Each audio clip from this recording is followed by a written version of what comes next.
Diqqat, o'zbek fuqarolariga jiddiy xabar. Hafta davomida O'zbekistonga yana jazirama issiq qaytishi ma'lum qilindi. Assalomu alaykum, hurmatli tomoshabinlar. O'zbekiston va jahonda sodir bo'layotgan eng so'nggi xabarlarni o'tkazib yubormaslik uchun hoziroq like tugmachasini bosib qo'yishni unutmang.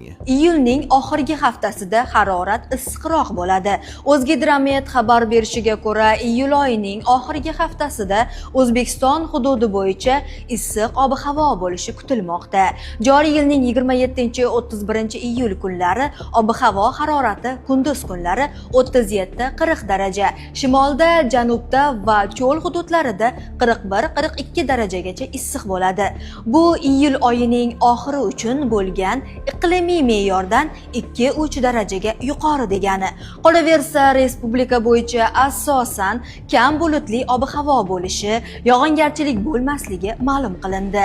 Shimolda, janubda va cho'l hududlarida shamol tezligi 13-18 metr taqsim sekundgacha kuchayishi, ba'zi joylarda esa chang to'zon bilan bo'lishi kutilmoqda.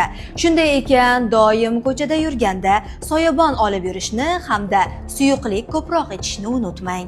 Tezkor xabarlarni doimo kuzatib borish uchun like bosib, kanalimizga obuna bo'lishni unutmang.